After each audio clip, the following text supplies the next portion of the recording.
तो last episode के and पे हमने देखा था कि म्योंगवॉल का प्लान जहां पर इस जगह के ऊपर एक गिल्ड बनाना है, एक मर्चेंट गिल्ड, जहां पर से वो अपने लिए चीजें बेच सके और खरीद सके। तो इसी वजह से उसने यहाँ पर ये प्रॉपर्टी हासिल की थी। उसके लिए उसे यहाँ पर मर्चेंट गिल्ड ओनर से मिलने के लिए जाना पड़ेगा, जहाँ पर एक एसोसिएशन लीडर है जो कि आसपास जितने भी मर्चेंट गिल्ड हैं सभी को हैंडल करते हैं। तो हमारी जो म्योंगवॉल होती है वो उससे मिलने के लिए वहाँ पर जाती है, तो उसे देखती काफी ज्यादा खुश हो जाती है और कहता है देखो तो यहाँ पर कौन आया है, तुम आज यहाँ पर फिर से हमारे साथ आई और काफी अरसे के बाद यहाँ पर हमसे मिलने के लिए आए हो, लगता है कि तुम्हारा सामान खत्म हो गया होगा। तो म्योंगवॉल उसे कहते हैं कि हाँ क्यों नहीं, मैं यहाँ पर बहुत ही जरूरी काम करने के लिए आई हूँ। लीडर नो जियोन इस बार यहाँ पर कुछ अलग वजह से आई हूँ, मैं यहाँ पर सामान खरीदने के लिए नहीं आई बल्कि आपसे एक जरूरी बात करने के लिए आया, तो क्या हम लोग अंदर चलकर बात कर सकते हैं। तो मास्टर नो जियोन उसे कहते हैं कि हाँ क्यों नहीं, जल्दी से अंदर आ जाओ, हम लोग बैठ कर बात करते हैं। तो उसे अपने साथ अंदर लेकर आते हैं। तो मास्टर नो जियोन उसे कहता है कि अब तुम यहाँ पर क्या करना चाहते हो, क्या तुम चीजें बेचना चाहती हो और सेल करना चाहती हो, यानी कि तुम यहाँ पर पहले ही सब कुछ कर रही हो, तुम अपनी बिल्डिंग में बहुत सारी वाइन बेचते हो, हमारे पास से खरीद कर तुम अपनी तरफ से वाइन वहां पर मंत्रियों को बेचते हो, जो भी कस्टमर्स वहां पर आते हैं। तो हमारी जो म्योंगवॉल उसे कहती है कि हाँ तुमने बिल्कुल ठीक कहा, लेकिन अब मैं यहाँ पर एक बड़ा बिजनेस हैंडल करना चाहती हूँ, यानी कि जैसे कि तुम लोग यहाँ पर चीजों को बेचते हो खरीदते हो, इसी तरह मैं यहाँ पर एक बड़ा बिजनेस स्टार्ट करना चाहती हूँ। इसी वजह से मैं यहाँ पर ये कह रही हूँ कि मुझे यहाँ पर सारे का सारा प्रॉफिट अपने लिए चाहिए और मैं यहाँ पर चीजें चाहे जहाँ से भी खरीदूं लेकिन उन्हें आगे बेचना चाहती हूँ। तो ये बात सुनने के बाद मास्टर नो जियोन उसे कहते हैं कि तुम ये कह रही हो कि तुम भी हमारी तरह यहाँ पर एक पैडलर बनना चाहते हो, लेकिन तुम्हें नहीं लगता कि एक पैडलर बनना तुम्हारे जैसे एक नाचने गाने वाली के लिए बिल्कुल भी आसान नहीं होने वाला, क्योंकि इसमें यहाँ पर भेदभाव करना पड़ता है इसके साथ यहाँ पर, क्योंकि यहाँ पर इस सब में तुम्हें भेदभाव करना आना चाहिए, तुम्हें यहाँ पर कम से कम किसी के साथ बहस करना आना चाहिए कि कैसे यहाँ पर अपनी चीजों को सही दाम के ऊपर बेचना है और किसको बेचना है, ये सब कुछ पता होना चाहिए। और ये तो बहुत ज्यादा मुश्किल काम है, मुझे नहीं लगता कि तुम इस काम के लिए बनी हो। तो म्योंगवॉल उसे कहती है कि मुझे आपको यहाँ पर सब कुछ बताने की जरूरत नहीं है, मैं बस आपको यहाँ पर ये दिखाना चाहती हूँ कि मेरे पास पूरा बंदोबस्त है। और साथ ही मांझी जो होता है उसके पास से डॉक्यूमेंट्स निकाल कर उसके सामने रखता है, साथ ही वहां पर अपनी एंट्रेंस फीस भी रखता है। तो वो उसे कहते हैं कि मैं यहाँ पर मेंबरशिप फी लेकर आई हूँ इस एसोसिएशन को ज्वाइन करने के लिए, क्योंकि आप यहाँ पर आसपास जितने मर्चेंट गिल्ड्स हैं उन सभी के लीडर है, तो मैं यहाँ पर अपनी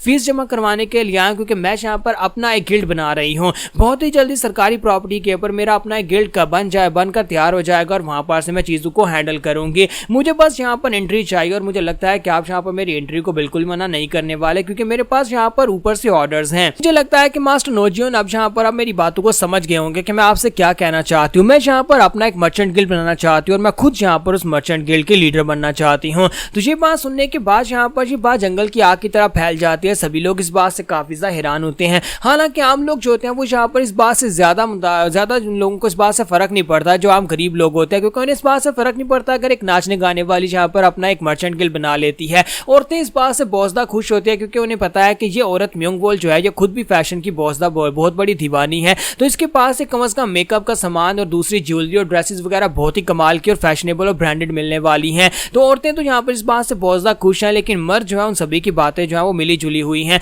वो लोग यहाँ पर ये सोच रहे होंगे कि अगर यहाँ पर एक नाचने गाने वाली अपना गिल्ड बना रही है तो वहां पर मजे करने को भी मिलेंगे, साथ ही ढेर सारी वाइन भी मिलने वाली है। तो सभी लोगों के मिक्स रिव्यूज के बावजूद यहाँ पर गिल्ड जो है वो बनना स्टार्ट हो चुका है, उसकी दीवारें खड़ी हो चुकी हैं, बिल्डिंग बनना स्टार्ट हो चुकी है और बाहर यहाँ पर बोर्ड लग चुका है। लेकिन यहाँ पर जो सबसे बड़ी दिक्कत है वो मर्चेंट्स लोगों को है। तो मर्चेंट्स जो है वहां पर मास्टर नो जियोन जो है वो यहाँ पर अपने दूसरे साथियों को बुलाते हैं, सभी मर्चेंट्स के लीडर वहां पर आकर बैठ जाते हैं और मीटिंग हो रही होती है। तो एक मर्चेंट लीडर उन लोगों से कहता है कि मुझे लगता है कि यहाँ पर हमें सिर्फ और सिर्फ एक नाचने गाने वाली से डील करने के लिए यहाँ पर बुलाया गया है, कुछ दिनों का उसका शो क्या खुद ही खत्म हो जाएगा। जबकि दूसरे वाला उनसे कहता है कि मुझे तो ये समझ नहीं आती कि उसे ये रिकमेंडेशन लेटर मिला कैसे और उसे वो प्रॉपर्टी कैसे मिली जो कि गवर्नमेंट की प्रॉपर्टी है। तो एक लीडर उसे कहता है कि तुम्हें क्या लगता है कि उसने ये प्रॉपर्टी कैसे हासिल की होगी, उसने अपनी अदाएं दिखाकर ये प्रॉपर्टी हासिल की और वो कैसे कर सकती है। मास्टर नो जियोन उन लोगों से कहता है कि मैंने तुम सभी लोगों को यहाँ पर बहस करने के लिए नहीं बुलाया, ना ही यहाँ पर इसलिए बुलाया कि हम सभी लोग यहाँ पर आपस में बैठकर बात करें कि यार उसे ये सब कुछ कैसे हासिल किया है, बल्कि मैं तुम सभी लोगों से ये जानना चाहता हूँ कि क्या तुम्हें नहीं लगता कि यहाँ पर एक नाचने गाने वाली को अगर मर्चेंट गिल्ड बनाने दिया गया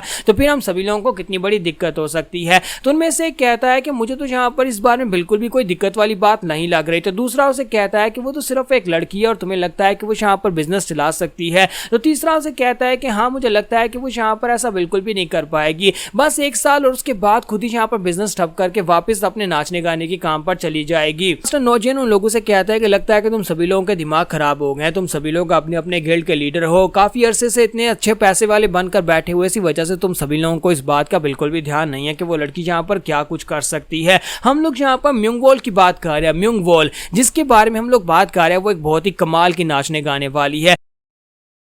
वो सिर्फ नाचने गाने वाली नहीं है बल्कि उसका जो उसकी स्पेशल एबिलिटी मैथ की है, यानी कि वो कैलकुलेशन में काफ़ी ज़्यादा अच्छी है, हिसाब किताब में बहुत ज़्यादा अच्छी है। क्या तुम सभी लोगों को इस बात का ज़रा सा भी आइडिया है कि वो जिस अड्डे के पर काम करती है, जिस कोठे के पर काम करती है, वहाँ पर सबसे ज़्यादा वाइन वहीं पर उसी जगह के पर बिकती है और वही वहाँ पर वाइन को बेचती है। सारी वाइन हम लोगों से वही खरीद कर लेकर जाती है और महंगे दामों में वहाँ पर उसी वाइन को बेच देती है जो हम लोग सस्ती बेच रहे होते हैं। अगर वो यहाँ पर निकम्मी नकारा होती तो वो कभी भी यहाँ पर उस वाइन को महंगे कस्टमर्स को महंगे दामों में नहीं बेच पाती। क्या तुम लोग इस बात को समझ पा रहे हो? और मुझे लगता है कि जिस तरह से वो यहाँ पर मुझसे बात करके गई है, हम सभी लोगों को इसका बहुत बड़ा पछतावा होने वाला है। वो बहुत ही जल्दी यहाँ पर बहुत सारे लोगों को अपनी साइड के ऊपर ले आएगी, क्योंकि बहुत सारी औरतें पहले से उसकी दीवानी है और एक नाचने गाने वाली के दीवाने बहुत सारे मंत्री और बहुत सारे ऐसे लोग होते हैं जो कि ऑफिशियल्स होते हैं, जिसकी वजह से उसका बिजनेस चल पड़ेगा और हमारा बिजनेस ठप हो जाएगा। तो उनमें से एक कहता है तो फिर यहाँ पर बताओ कि तुम सभी लोग क्या सुजेस्ट करते हो कि हम लोग उससे कैसे डील करें? क्या हम उसे पैसे देकर उसे कहें कि ये बिजनेस ना करे?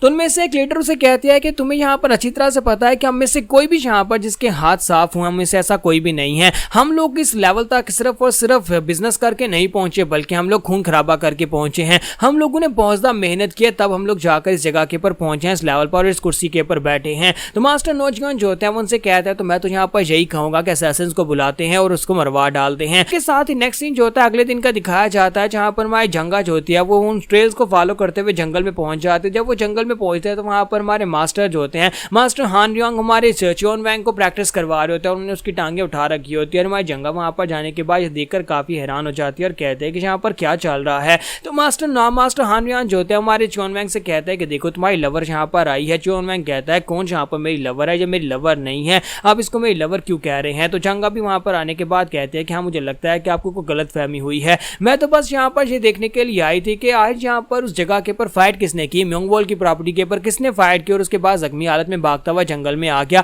लेकिन तुम दोनों तो यहाँ पर कुछ ज्यादा उल्टा सीधा कर रहे थे। चोन वैंग कहता है कि तुम क्या बकवास कर रही हो, हम यहाँ पर कुछ भी उल्टा सीधा नहीं कर रहे थे। क्या तुम फाइट करने के लिए आई हो? तो मैं तुमसे फाइट नहीं करूंगा, वापस चली जाओ, यहाँ पर मेरी ट्रेनिंग चल रही है, मैं बहुत ज्यादा बिजी हूँ। तो मास्टर हान रियोंग कहता है कि तुम यहाँ पर बिल्कुल भी बिजी नहीं हो, ना ही यहाँ पर तुम्हारी कोई ट्रेनिंग हो रही थी, मैं तो बस यहाँ पर तुम्हें कुछ थोड़ा सा बुली कर रहा था। तुम्हारी जंगा कहती है कि मुझे एक बात तो बताओ, क्या वाकई में तुमने ये सब कुछ किया है? तुमने उस जगह के ऊपर जाकर उन सभी लोगों को पीटा और उस जगह को खाली किया है। तो आज यहाँ पर उस जगह के ऊपर एक नेम प्लेट लगी हुई है, क्या तुमने उस नेम प्लेट को जाकर पढ़ा है? तो मैं वहां आसपास के एरिया को पेट्रोल कर रही थी ताकि मैं यहाँ पर आसपास के एरिया को सिक्योर कर सकूं। तो हमारा चोन वैंग कहता है रुको रुको, तुम यहाँ पर किस बारे में बात कर रही हो? वहां पर किसकी नेम प्लेट लगी हुई है और कौन सी नेम प्लेट लगी हुई है? तुम्हारी जंगा पीछे की तरफ मुड़ जाती है और कहते हैं कि अपनी बकवास बंद करो, मैं तुम्हें यहाँ पर कुछ भी नहीं बताने वाली। तो हमारा चोन वैंग कहता है नहीं नहीं, तुम यहाँ पर बता कर जाओगे, जल्दी से बताओ। तो वो उसे कहती है नहीं, मैं तुम्हें नहीं बताने वाली हूँ, चुपचाप यहाँ पर अपनी बकवास बंद कर बैठे रहो। यहाँ पर मैं जहाँ पर अपनी तलवार के साथ मैं फिर से स्टैब करूँ, फिर तुम्हें समझ आएगी कि मेरे साथ बहस नहीं करनी। तो यहाँ पर हम लोग अपनी एपिसोड 21 का एंड करेंगे और नेक्स्ट एपिसोड में देखेंगे कि अब यहाँ पर इन दोनों के बीच में एक स्पार मैच होगा और उसमें कौन जीतेगा।